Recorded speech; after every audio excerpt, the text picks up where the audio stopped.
Tudo bem, galera? Boa noite.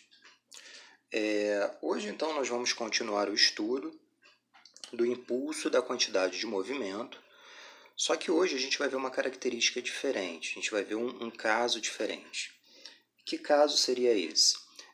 Nós vamos estudar qual é a relação que existe entre o impulso e a quantidade de movimento de um determinado corpo. Tá legal? O impulso sofrido por ele e a quantidade de movimento adquirida por esse corpo. Existe uma relação entre essas grandezas. E a gente vai ver que relação é essa. Bom, então vamos lá. Só para a gente relembrar aqui o que aconteceu nas aulas anteriores, nós conhecemos a quantidade de movimento, representada pela letra Q maiúscula, né?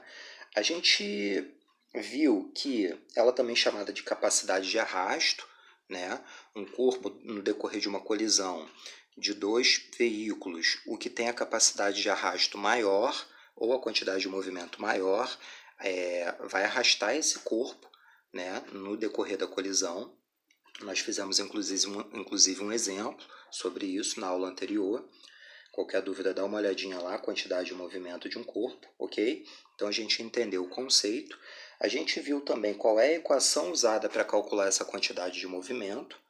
A quantidade de movimento é igual ao produto da massa do corpo em quilograma vezes a velocidade dele em metro por segundo, de maneira que a unidade de medida da quantidade de movimento vai ser quilograma vezes metro por segundo. Isso tudo a gente já viu, tá certo?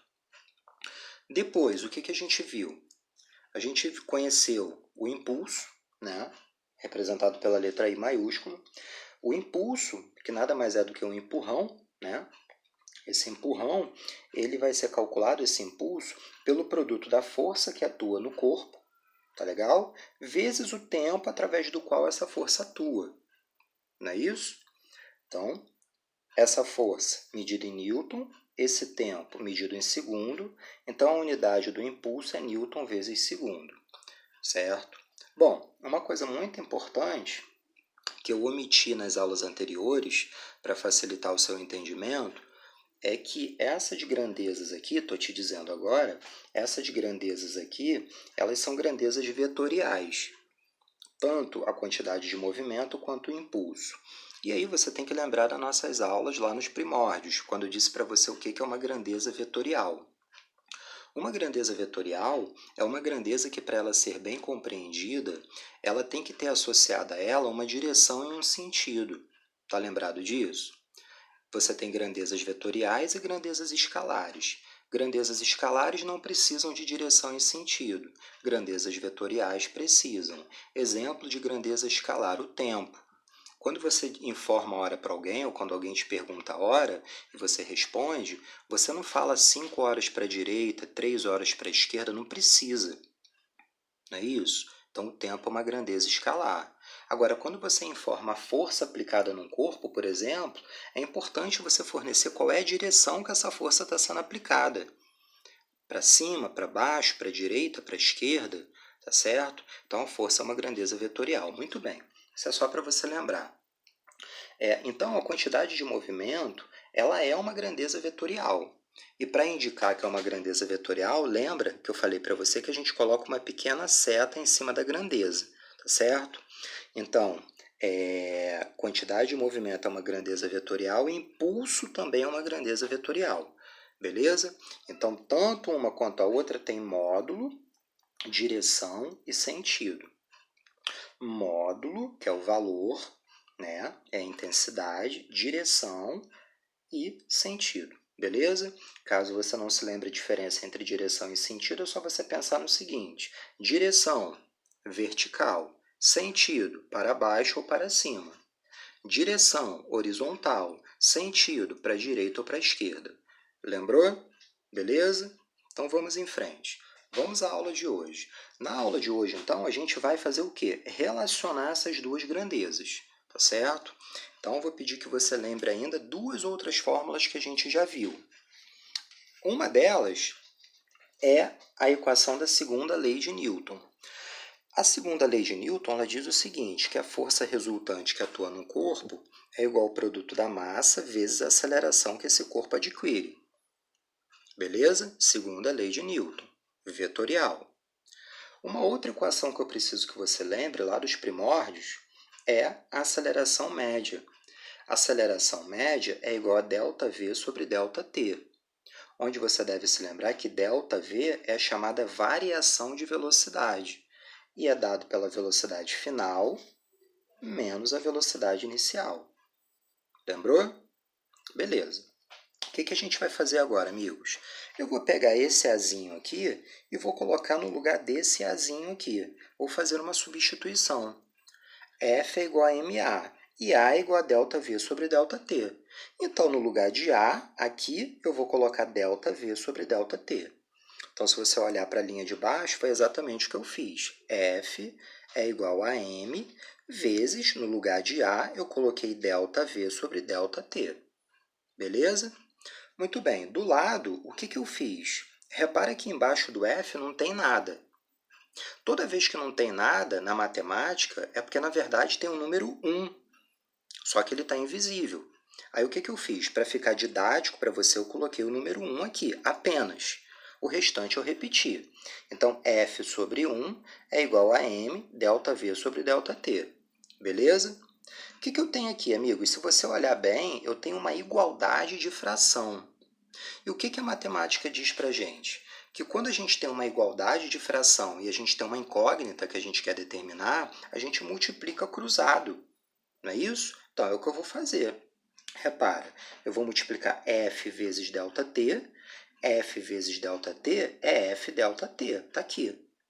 E vou multiplicar 1 vezes M ΔV. 1 vezes M ΔV é M ΔV. Está aqui, ó.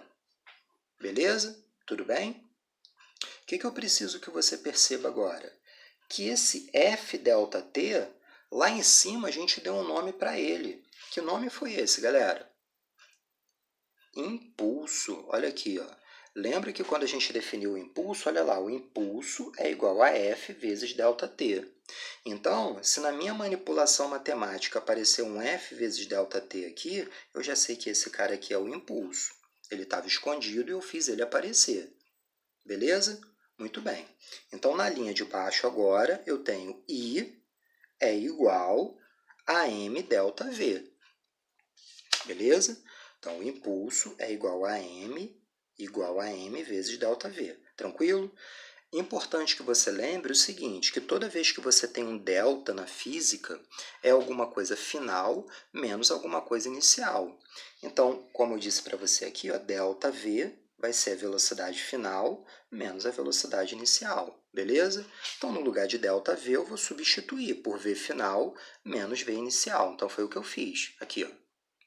Ok? Agora, galera, eu vou aplicar a distributiva. M vezes V final, depois M vezes V inicial. Então, vamos lá. Olha aqui para o lado. Ó. I é igual a MV final, está aqui, menos MV inicial, está aqui. E aí você tem que se lembrar de uma outra coisa importante, amigos. M vezes V, a gente deu um nome lá em cima. M vezes V nada mais é do que o quê? A quantidade de movimento. Aqui, ó. A quantidade de movimento é o produto de MV. E o que eu tenho aqui embaixo, galera? MV. Então, você concorda comigo que no lugar desse MV, eu posso colocar o quê? A quantidade de movimento, que é representado pela letra Q. Só que tem um detalhe. Aqui eu tenho a velocidade final e aqui eu tenho a velocidade inicial. Beleza? Então, no lugar de MV, eu vou colocar a quantidade de movimento final, e no lugar de MV0, eu vou colocar a quantidade de movimento inicial. Então, isso aqui se transforma, na verdade, nesse camarada aqui. Ó. O impulso é igual à quantidade de movimento final menos a quantidade de movimento inicial, que pode ser escrito dessa maneira aqui, que provavelmente é o que vocês vão achar nos livros. O impulso é igual a ΔQ, ou seja, o impulso é igual à variação da quantidade de movimento de um corpo. Essa equação aqui, amigos, é chamada de teorema do impulso, e ela relaciona o impulso sofrido por um corpo com a quantidade de movimento que ele vai adquirir, tá certo? Então, essa é a nossa aula de hoje. que a gente vai fazer agora? A gente vai fazer um exemplo para você ver como isso aqui pode aparecer. Então, acompanha comigo, por favor. Presta bastante atenção. Coloquei um exemplo aqui, eu vou ler e você vai acompanhar, beleza? Uma força constante atua durante 5 segundos. Opa, ele me deu um dado. Então, eu vou anotar aqui, ó.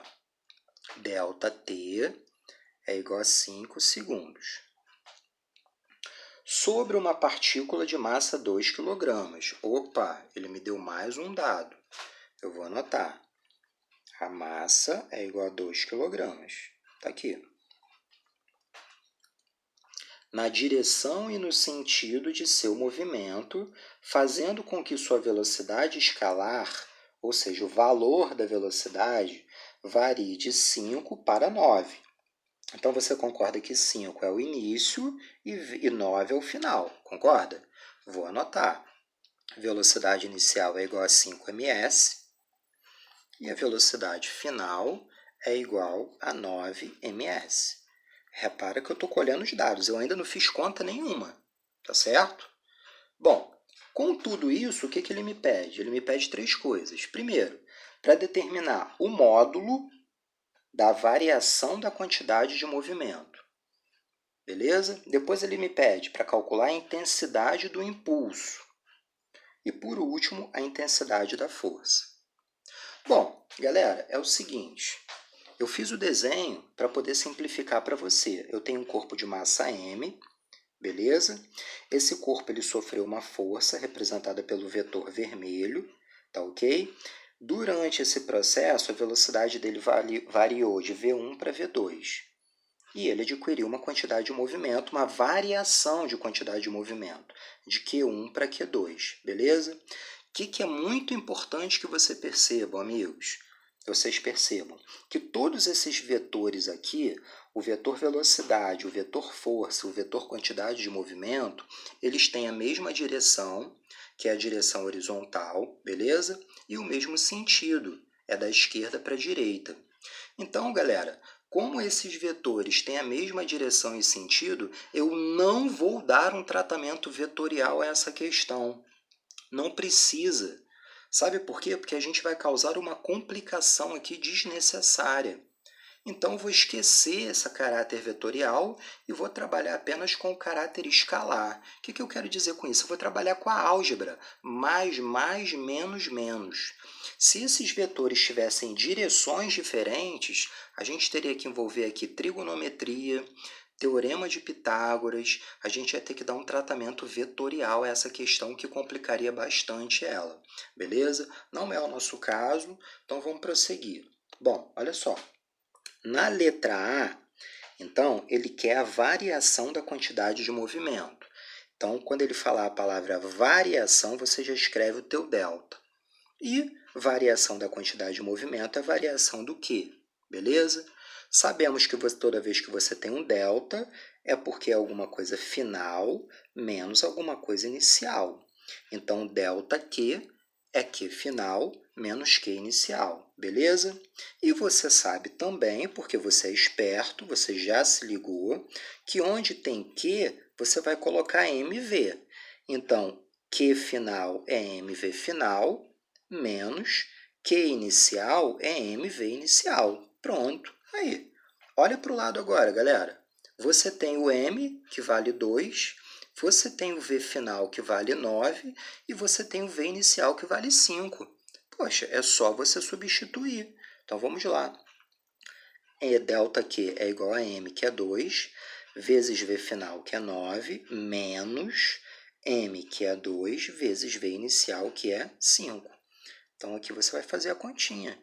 Agora é matemática, física já acabou há muito tempo. 2 vezes 9 dá 18, 2 vezes 5 dá 10, 18 menos 10 vai ser igual a 8. 8 o quê? Tanto faz você colocar Newton vezes segundo, quanto colocar quilograma vezes metro por segundo. Beleza? Os dois estão corretos. Então, tá aí, achamos a variação da quantidade de movimento. No item B, o que ele pede para a gente? A intensidade do impulso. Pô, galera, molinho. A gente acabou de ver que o impulso, ele nada mais é do que a variação da quantidade de movimento do corpo. Amigos, se você acabou de achar a variação da quantidade de movimento, então, meu filho, você acabou de achar o impulso. Logo, sem fazer conta, o impulso é igual a 8 vezes 8 newton vezes segundo, ou quilograma vezes metro por segundo. Fica a teu critério. Beleza? Então, tá aí, essa é a letra B. No item C, o que ele pede para a gente? A intensidade da força. Aí é mais mole ainda, porque você tem que lembrar que o impulso é igual a força vezes o tempo, beleza? O impulso você acabou de calcular, vale 8. A força é o que ele te pede. E o tempo, o problema te dá aqui, que você anotou aqui nos dados, ó.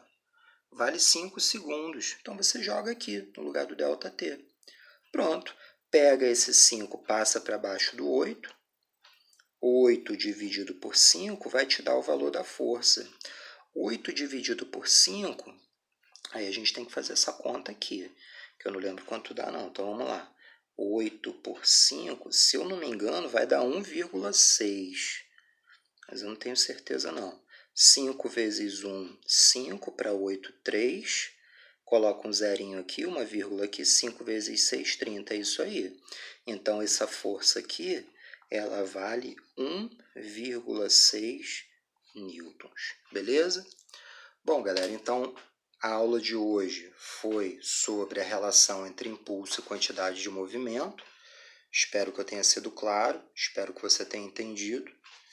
Um grande abraço e até a próxima aula, amigos.